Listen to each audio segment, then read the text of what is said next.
In this episode, we're talking about, well, we say all the time there isn't a single perfect camper on the market, not one particular model or brand or floor plan that works perfectly for everybody. But there are so many options out there that there likely is an RV option for anybody who's interested in RVing at all. There's so many good ones. The thing is, how do these manufacturers, there's a whole swath of them, come up with ideas? And what's the pathway to taking an idea from, conception all the way through the process of bringing it to market and introducing it to people? And so today we're going to talk to Keith from inTech RV, who has a history of being one of the fastest manufacturers we've ever seen to go from idea to consumers. So we're going to kind of pick his brain on how that happens. What's the process? What's the path? So with all that said, let's go into our welcome. Welcome to the RV Small Talk podcast, where we talk about lightweight trailers, truck campers, and people, places, and adventures that go right along with them. We're your hosts from Princess Craft RV. I am Clint. I'm PJ. And I'm just happy to be here. Yeah, we're happy too. It's, we haven't all done a podcast together in almost 2 months? It seems like. Feels like it, at least a month. It feels like longer than that since we sat here all together. Yep. Yeah. It's weird. It's been a while since we've had Keith on too. Keith, it's been more than a year, I think, since your last podcasting foray with us. Are you scared? Oh, very nervous. I think you were nervous once in your life, but I don't think I knew you then. It's always fun to talk with you guys, so there's no nerves there. Well, very good, very good. You're at your home base in Napanee, Indiana today. Yes, I am back at our plant here in Indiana. Well, it's going to hit mid 60s here on January 25th. What are you facing there? Well, now you're just showing off. So we went from freezing temperatures and negative 20 degree wind chills, and now we basically have 40 and rain and clouds. So I would be very happy to be in Texas with you guys right now versus Indiana. I bring it up every time just to continuously extend the invitation. That's all that is. Come to the sun. Just be sure you pick the right week. It'd be much more enjoyable. But the past 2 weeks, we've had 15 to 20 degrees. So it's not always 60 and sunny here. We have had rain for some time. Well, I think that our 3, 4, 5 day stints of really cold and rainy and all that, that's good and all. I mean, it doesn't compare to them. What is amazing on his end, in his neck of the woods, is they have the infrastructure and the equipment to deal with it. Yeah, exactly. We don't. We shut down right here in Texas. Everything stops. But, we had 3 or 4 days of really cold, ugly weather. They have 3 months of really cold, ugly weather. Mm-hmm. So, I don't know. Yeah, I appreciate that reminder of what's yet to come for us this winter. Keith, you live there. I mean, it's not our fault. But let's just say their summer is incredible. That's true. Their summer's not fair. Yeah, they have flowers in July. Do you know how hard it is to keep flowers going in July they have here? Green grass. Yeah.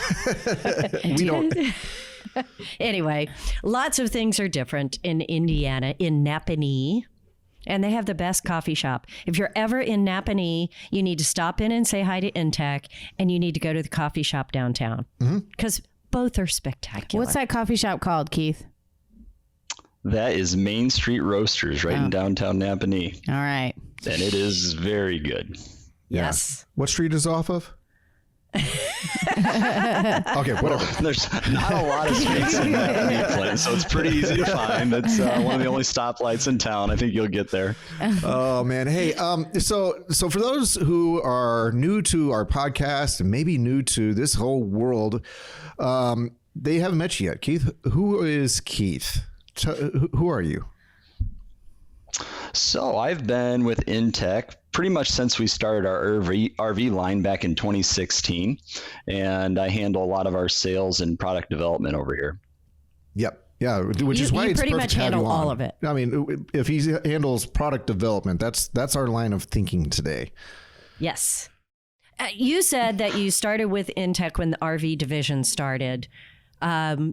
The only reason I bring that up is because I think where inTech started has a lot to do with their product development, which is back around to what we're talking about. So give us the history of inTech briefly.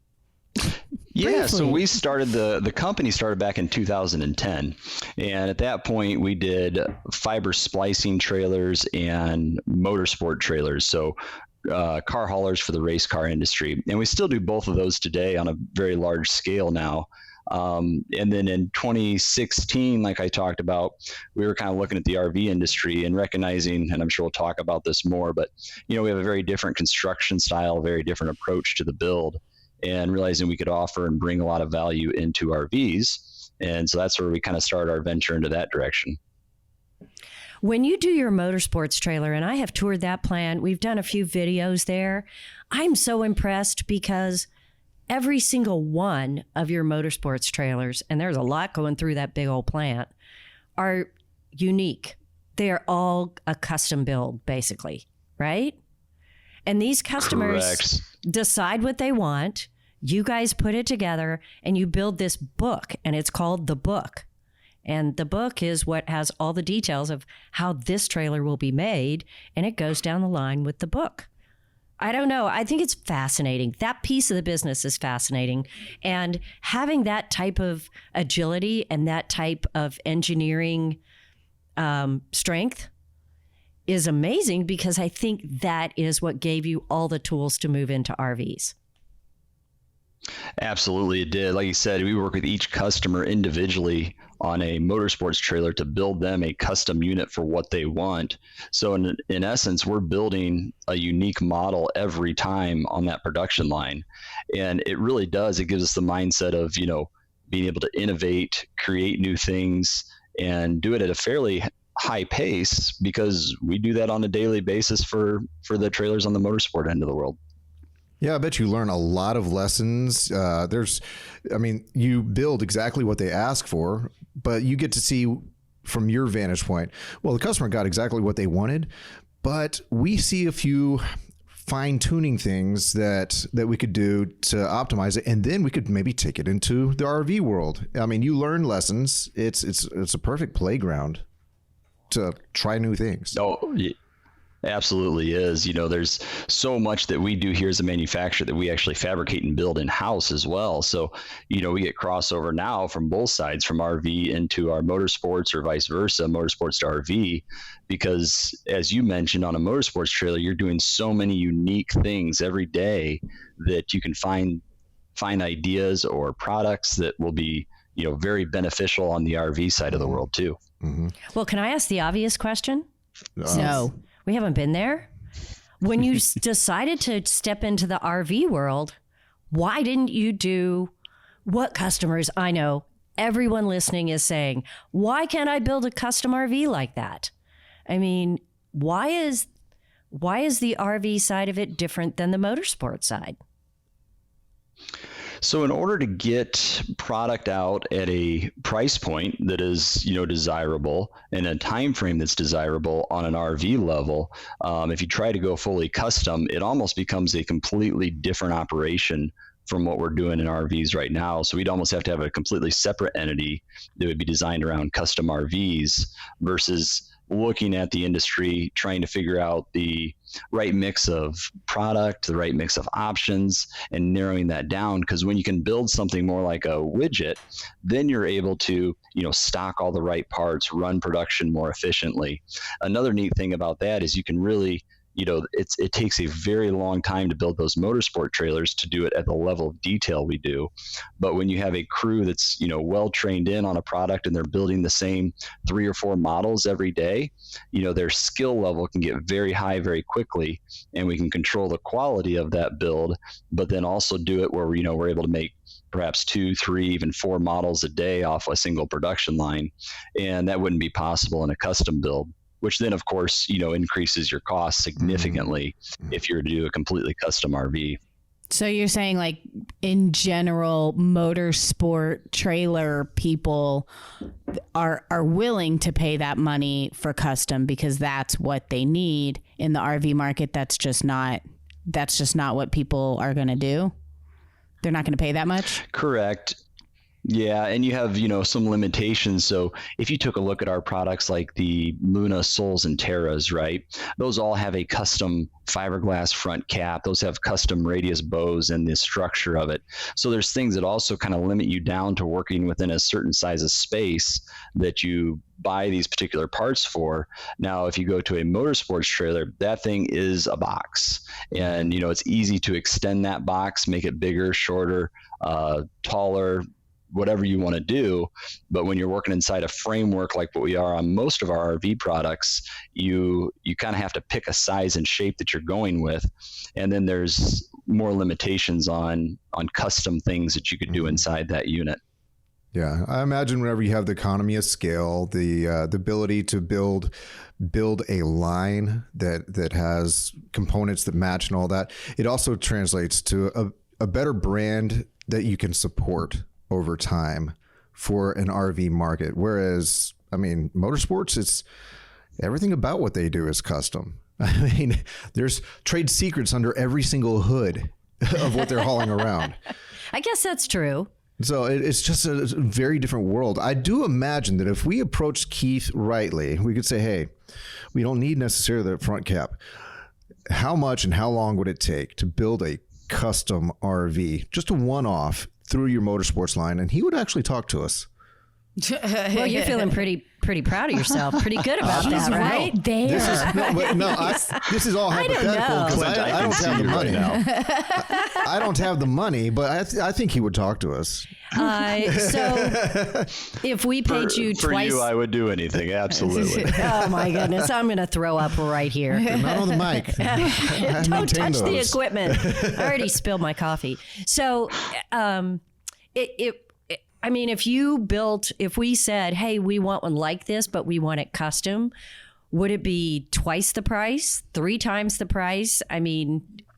How outrageous do you think it would be? And nobody get any ideas because we're not thinking this is on the table. I'm just thinking, if it would raise the cost 5 or 10,000, yeah. But are we talking doubling the price to do something like that? You probably are, because if you look at like our prototyping process now, in a prototype, we are going through and we're working with our dealerships like you guys and getting feedback from the retail customers on what we're going to develop and put into it. But at the point that we go through, we make the prints, get everything refined, make sure the fitment and everything's correct, and then actually prototype build a unit. It takes roughly 4 to 6 weeks to actually produce that new prototype unit. So, it's a very long build process, and that's for one single product. When you're custom selecting all these items, the other complexity to it becomes supplier parts. So now you're also going out and you're searching for new parts that you maybe necessarily don't buy on a daily basis and trying to get those in, and you could have lead times of 1 to 2 months depending on what that part is. So there's a lot of things that would extend out the build time. And then of course, with all that time and manpower and effort is going to substantially increase costs. So yeah, you'd probably be looking at somewhere around double the cost for something to be a custom versus a normal everyday production unit. Yeah. Now, you mentioned, 2016 was kind of the genesis of the RV side of things and all that. What models did you launch with? And then just so the listeners can get an idea of kind of the breakneck speed that y'all developed out the products to what you have today in 2024, what did you launch with? And then successively, what came online soon thereafter? Yeah, so 2016, we started with the Flyer, and the Flyer is the most similar to a motorsports style construction. If you look at the overall shape of the unit, it's very similar to what our motorsports trailers would look like. And we originally came out with the model that we now call the Chase. So no kitchen, no nothing, just very basic, very simplistic model that just allowed people with lightweight tow vehicles to get up off the ground and kind of, start getting into that adventure camper market. We quickly expanded on the Flyer line, and then we came out with the Pursue, which had the kitchen, the Explorer.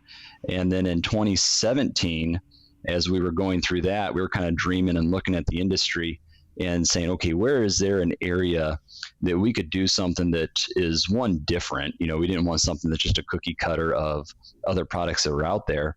And what markets could we go into where we feel like we could add a lot of value, do something that would really resonate with customers and what they're looking for. So at that point in time, we developed Luna, Sol, and Terra. And we actually did all that in 2017. And we kind of had our concepts, and we started off with the smallest of those, that being the Luna for production.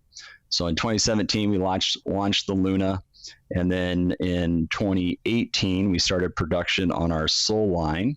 And then in 2020, we started production of the Terra model. So those all kind of came out back to back. Within the Sol line, we actually launched what's called our Sol Horizon. That was our biggest model at that time. And then in 2019, we added in the Sol Dawn and Sol Eclipse for kind of some smaller, lighter weight options inside that travel trailer. And so then, 2020 was the Terra production. And then in 2022, we started our OVR line. So pretty much back-to-back years, we've come out with either a new product line altogether or new models within those product lines. I feel like that's your norm to work at that speed, but do people in-house realize how fast that is next to other manufacturers? We love it. For us, that's one of the things that drives us the most is dreaming up that new product, having the push internally to stay nimble as a company and to be able to come out with new options. And we don't really, we do it at a fast speed, I guess, as far as coming out with new models, but we also do it with a lot of diligence trying to figure out what does this product need to be?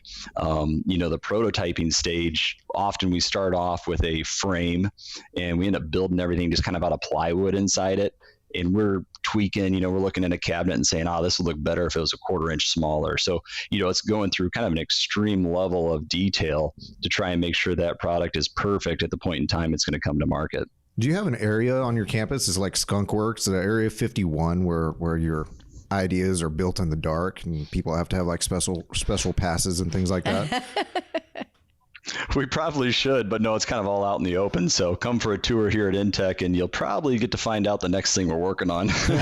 So where do ideas come from? Like, who is there one person who says, hey, let's do the Luna, or do y'all just sit down in a room and say, what do we do? What do we do? We have a good team of people that, we all kind of work together on these projects and what the next venture for us is. So, in my role, I'm looking and talking with the dealers, talking with the retail customer and seeing what the needs are.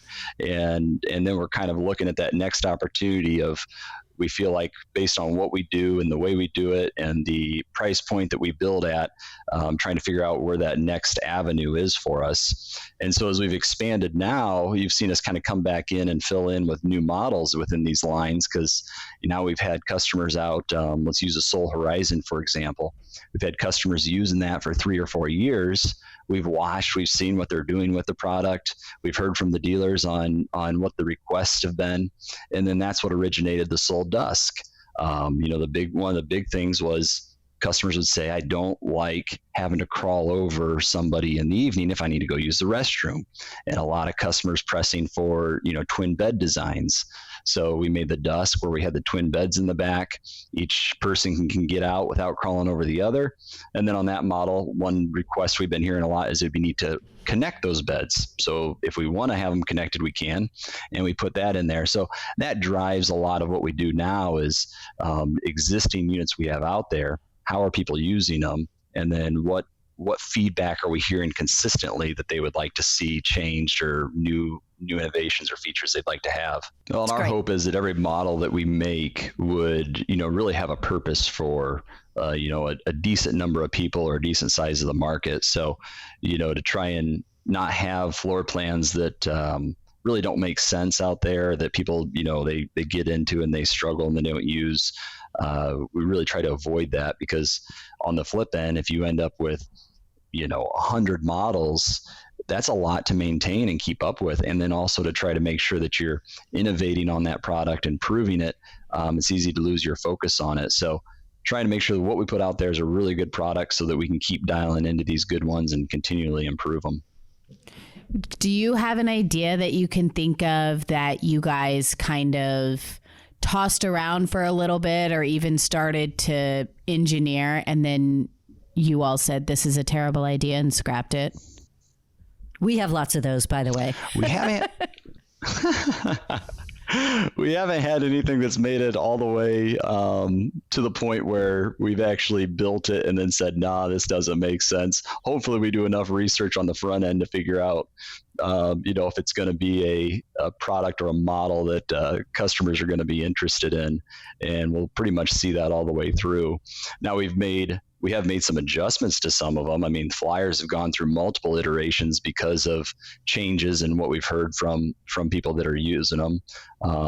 Recently, we just released the redesigned Soul Eclipse based on the fact that, consumers were saying they needed more storage in it. They needed a better sleeping space in it. So, we might get something out there and then get the feedback and realize, okay, we need to make a fairly decent size overhaul on this to make sure it lines up with what people want. You keep talking about customer feedback. I know that's a huge part of this. And I feel like a lot of customers feel like manufacturers aren't listening to them because they're not getting, what they want when they want it. Where are you hearing this? Do you search your own name on Facebook and see what comes up? Do you just wait for people to contact you? We hear it, we'll talk to a dealership. We'll talk to Princess Craft and, your sales staff, they're talking to customers every day. So we get good feedback there. But getting down to the actual customer level, we will hear it at retail shows. But one of the great areas that we have is our owners groups on Facebook. And pretty much each of our brand lines has its own owners group. They're not controlled by us. It's just somebody who bought one of our units and started these groups, and they've gotten pretty large. And what's really neat about those is you can see there's a lot of back and forth and activity. People will show the modifications they've done. They'll talk about the things they love about the camper. They'll talk about things that they wish they could change. So those right there are great spots for us just to go and we're constantly scrolling through, seeing what's happened, what are people talking about, and then just compiling notes on it. Because sometimes you'll have something where, you have a person who's 7 foot tall that's complaining the unit's too short. Well, okay, that's like a 0.5% problem for most people, right? So you're trying to find these common threads of what are multiple people saying that would be a really nice addition or change. And sometimes they might be talking about a specific model, but it kind of gives us an idea for a new line altogether based on what their comments are. You're outside of you're literally and philosophically outside of the standard Elkhart way of doing things.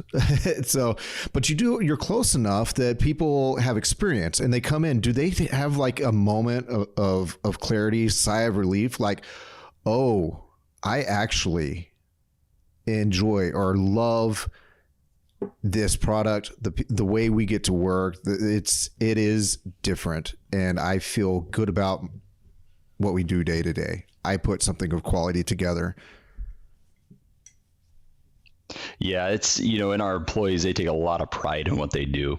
And you talk about the difference. We have a lot of people that have come from within the RV industry, and especially as they've gotten some age on them, they're really tired of the pace of what they had worked at before, and they come into inTech, and it's a totally different environment, even down to the fact that, the way we promote a team atmosphere versus individual, and that's laid out in our pay structure. Most any RV plant's going to be paid off a piece rate. So if you have a particular job, you do it however many times that day you're supposed to do it, you get to go home, you're done. So your only motivation is to work fast, get it done, because that's how you're being paid. We pay everybody here off of profits of the company.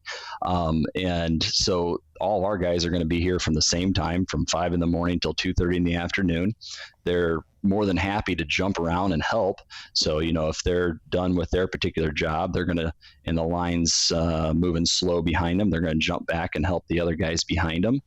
The other neat thing that encourages is, versus being paid based on how many units you got out that day, you're paid based on the profitability of inTech. So if there's say an issue, you notice a scratch somewhere, you notice something isn't done quite right, every one of our guys is encouraged, both from their managers, but also in the way their pay structure is, to call that out, because our message is, hey, we're building a reputation in the industry based on putting quality out. This is a long game. It's not just about what can we do this year. And that impacts the way they look at the product. That impacts the pride they take in what they put out here at inTech. And ultimately what that does is it gives us employees that stick around for a long time. They're not going anywhere. Once they get indoctrinated into inTech and the way we do things, they're going to be lifers at this company for the most part. And once again, that helps us immensely on our knowledge of our staff and the quality of what we're able to produce. Mm-hmm. Absolutely. And we've kind of noticed that on our visits. I do have a really a side question, maybe two. The first question is, I'm not sure that, just where you are geographically in the United States, that our listeners necessarily understand the importance of that start time at 5 and end at 2 or 2:30. That matters to your community in a particular way. And the second one is unrelated to that. We'll just back pocket it, but can you explain the value of Mountain Dew? So let's start with the first one. We just talked about a relaxed pace. We have a heavy Amish culture here. And, so for the Amish, they value that time outside of work quite heavily, because a lot of them have other projects they're doing. They have farms, they have animals, they have things and responsibilities outside of work that are demanding on their time. So it's one reason for that early start time, and to still have daylight when they get home to complete other things. The Mountain Dew, yes, the pop, as we call it up here, soda, as you would reference it there. Mountain Dew is definitely pop. It is a driving factor, and we've quickly learned here, you got to be a Pepsi person. It seems like in the Amish community, the Pepsi brands are very important to them. We try to put Coke products in here, and it seems to be rejected. So it's the Pepsi, the Mountain Dew, the Dr. Pepper. I feel like there's a documentary here. Heavy rate. There's a documentary in this somewhere. I tell you what, until I got to inTech and saw the vending machine there, I did not realize there were so many different kinds of we don't Mountain see them Dew. here. Yeah. Like 17. In fact, I think the first time I was at the inTech factory, I took a picture because there was 2 vending machines and they both had like 7 different types of Mountain Dew. And I was like, this is fascinating. I had no idea. I know. And I'm not quite sure how that fits into this relaxed culture of taking your time, doing a good job, but somehow you guys make it work. So all that Mountain Dew apparently works to calm people down and make them do their job well. inTech is by far one of the best products we see coming into Princess Craft. We have a lot of good manufacturers, but these inTechs, they come in virtually with no problems. If we do see something, a lot of times it's equipment failure of a piece that you purchased and put in. But for the most part, inTech is just easy. We actually had a spot sale today. Mm-hmm. And if it was anything but an inTech, I would have said no. Yeah. But we know that we can pull in an inTech and it's not have a bunch of stuff to fix on it. We don't have to fix hardly anything. It's amazing. Maybe something is shaken loose. That's our goal. It is impressive. It is very impressive what you guys do. So I don't know how 2 vending machines full of Mountain Dew help you do that, but it's working. If it isn't broke, don't fix it. That's right? Let them drink as much Mountain Dew as they need. That's right.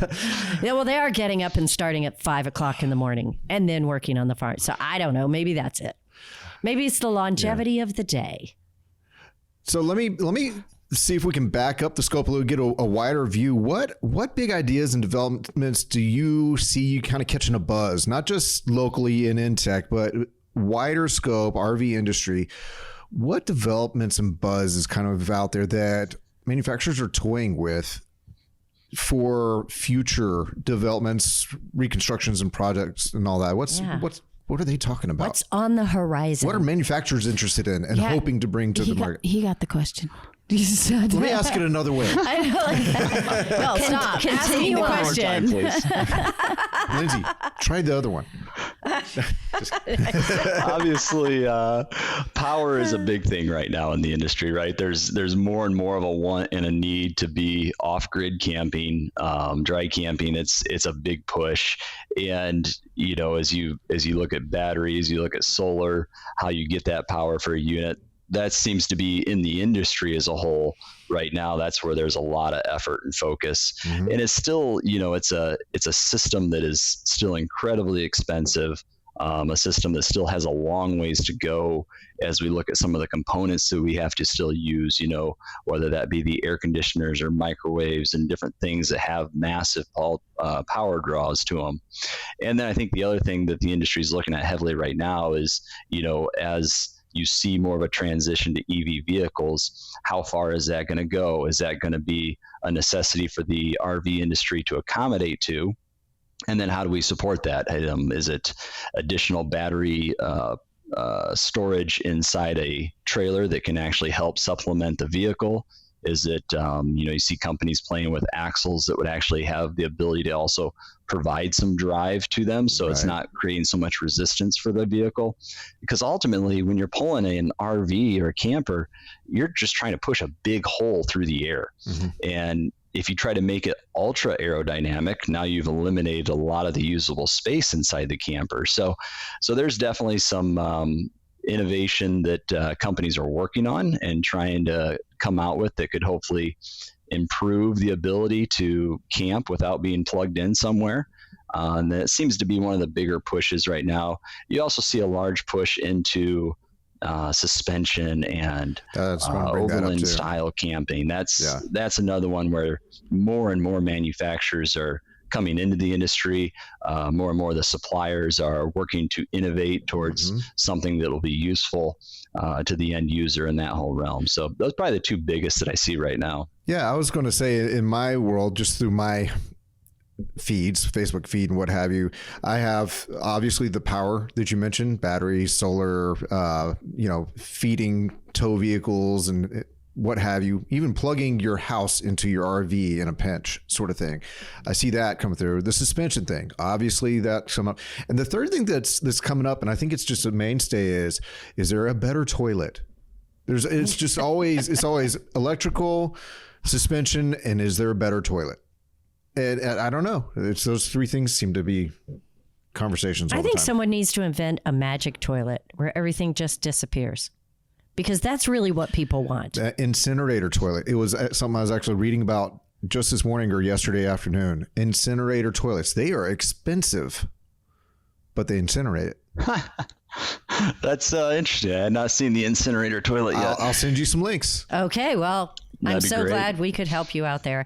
One of the trends that I see out there also is that people are, even though everybody talks about, people need the economic trailers now and price points have gotten higher. And I think people are also a lot of times looking for luxury.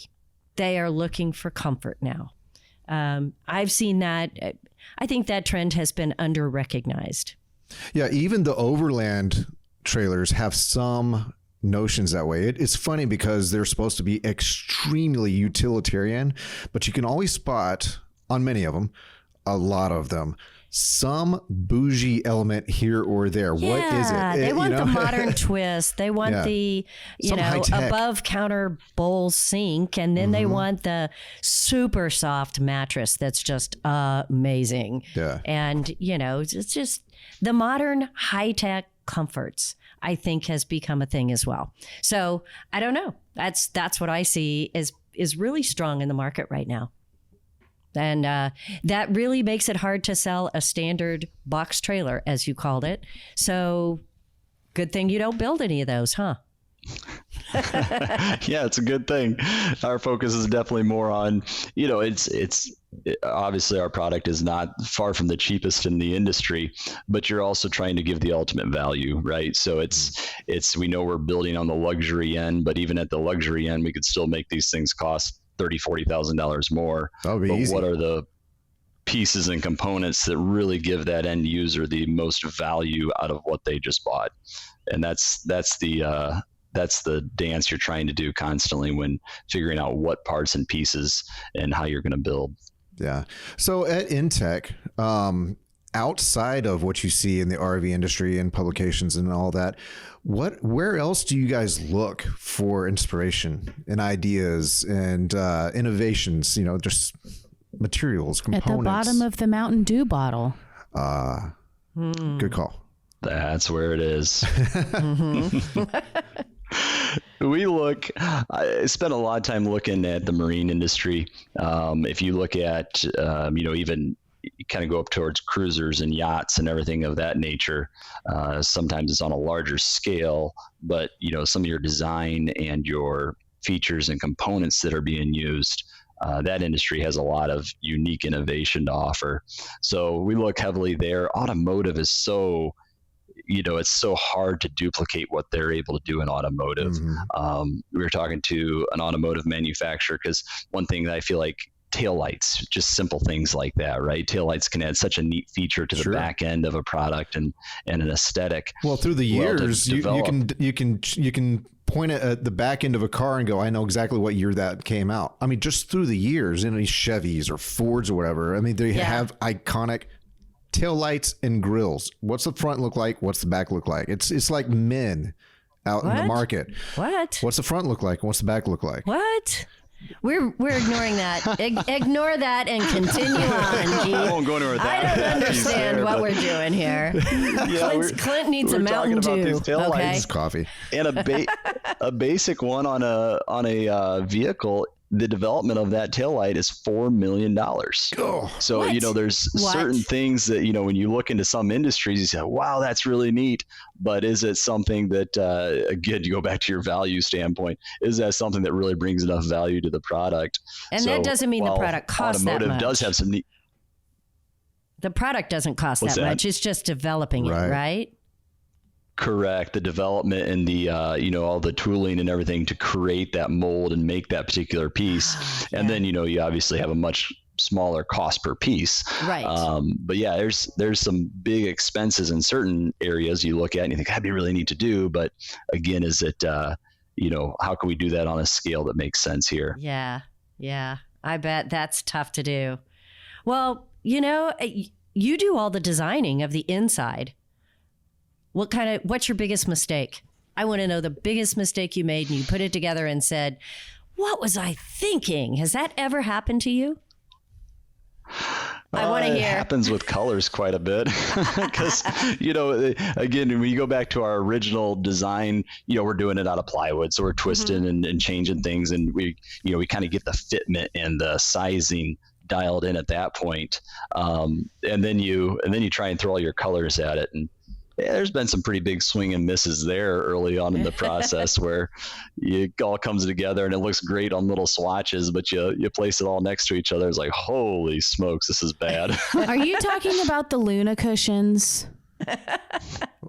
Luna was high on my mind, the original Luna, when I was talking about that. And yes, your favorite cushions that we got rid of, those would be one of those swing and misses, in my opinion. Of course, design is opinion, right? I still have them. No, I love them. I still have them. They sit on my couch. You can find an audience for anything. My grandmother had cushions like that, I'm sure. Which is why they're back in style. Yeah, vintage is in. Oh.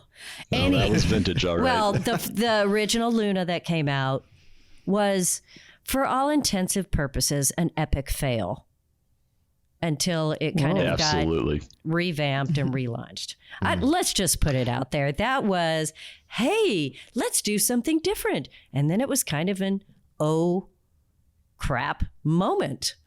So it really was. It was, for us, that was our first venture into, flyers are simplistic, it's your blank canvas, as you say, to go in and modify. And that's what the customers love about a flyer. Luna was our first venture into something that was very finished. And, while the overall shape and size of the product came off really well, the components, the layouts, the colors, all of that stuff, we really swung and missed at the first go of it. And that was one product where we learned a ton early on what customers are looking for and how to design and make something that's good for the market. And we did a complete revamp of that product to bring it to where it's at today. I think that's an exercise that could actually be kind of a case study, how you took that situation and as a company and as a team, you're very responsive and you built it into a category that has a lot of goodwill. I mean, you worked with the customers very openly, very quickly. You were responsive and all that, and building goodwill where you could have, you hate to say it, across any industry, you see a lot of companies just distancing themselves and hoping it'll go quietly into that good night.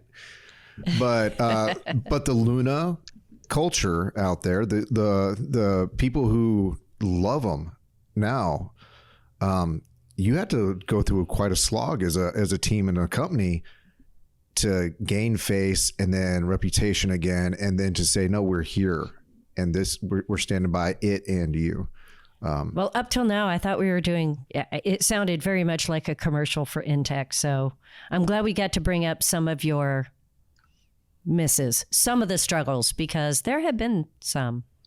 In fact, oh, absolutely. That's all you can do is take those moments and learn and grow from them, right? And that's right. That's what we all do. Some of the things you struggle with actually help you become as good of a company as you can and do as good of a job as you can on making new products and designing. Because if you don't stumble every once in a while, you're never learning. So, well, I remember when I first walked in the Terra, and I said, "Man, Keith, I love this trailer."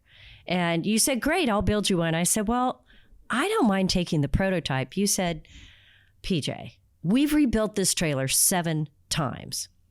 And I remember thinking, okay, first of all, who rebuilds them 7 times? And you said, "Well, it took us a while to get everything right." And that is the trailer I have today. And I still think it is just a solid, classic trailer.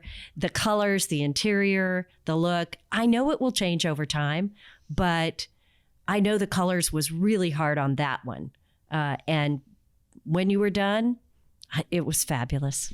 It was fabulous. So great job. Do you have a trailer that you feel is your baby? What fits you best? Maybe you came up with the beginning idea, or it was the most work, so now you feel the most attached to it. I see. Yeah. Do you have not just necessarily your favorite, but your baby, one that you feel like you put yourself into? It's funny, people ask me, well, what's your favorite trailer? Which one would you buy? And it's usually whatever the last thing we made was, because each one feels that way when you're going through the process of coming up with it and developing it, right? It's like, oh, no, now this one's my favorite. No, this one's my favorite.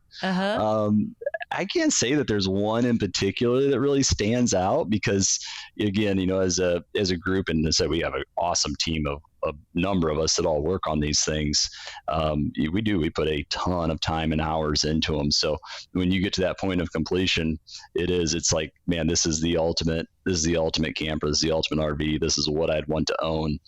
But if I had to say the one that I think works the best for me and my family and I like the most, it's the OVR Expedition. Yeah. That suits you. That makes Clint sense. too. It's a good layout. I have 3 kids, so I can get them all 3 in there with that bunk bed in there.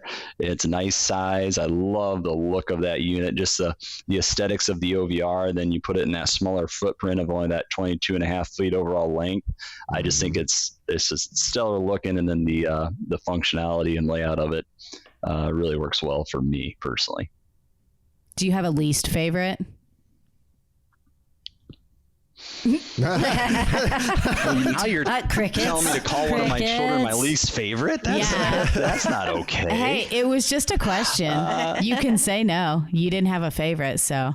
You could say you could frame it what wouldn't work best for your family with 3 kids and a wife, and But we're talking about designing the trailer. Yeah. I want to know who the punk was. I mean, who it took a while to get it together, which I know you mentioned Luna, but are there any other ones that you're just like, brr?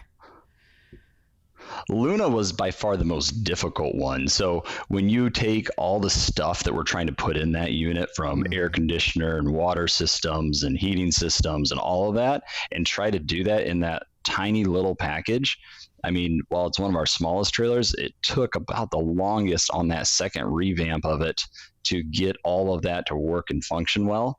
I mean, we had the Terra basically from beginning to nearly completion as a brand new product done before we had that last remodel of the Luna done. It took about the same amount of time. So wow. Luna was a lot of work to get it to where it is today.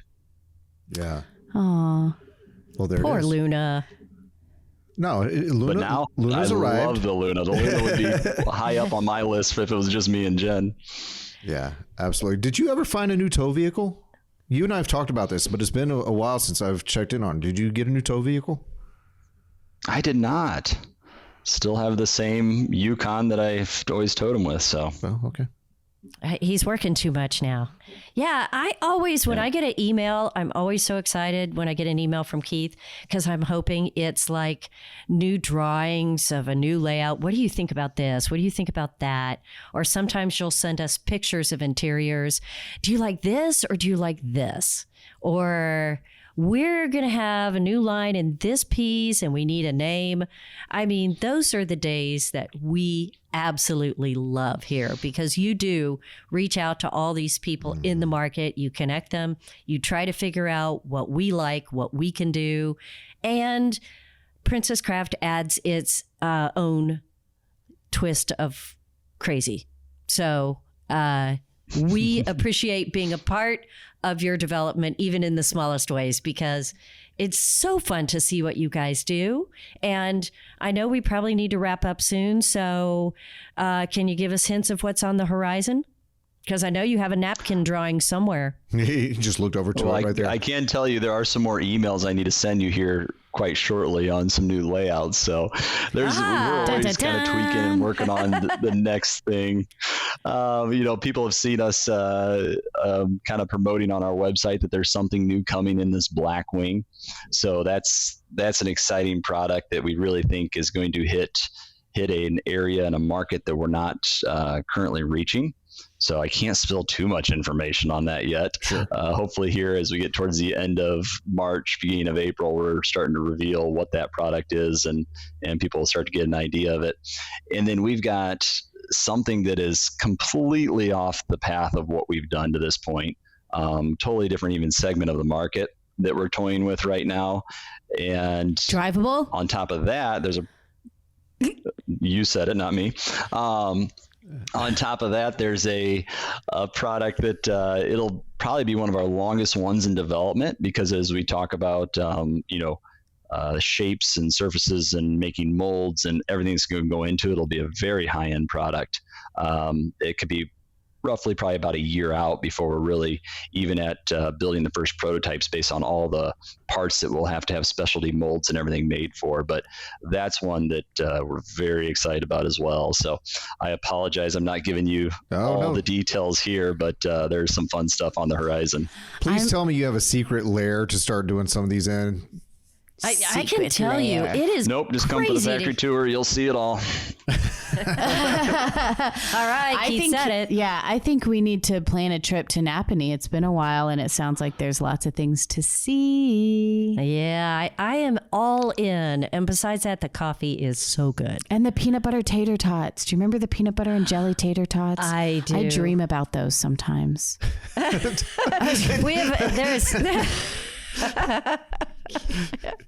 We have had some fun in Napanee, haven't we? You're an easy one to please there. So I know. Yes, we do need to get you guys back up there. Sounds like we're going to be booking a trip.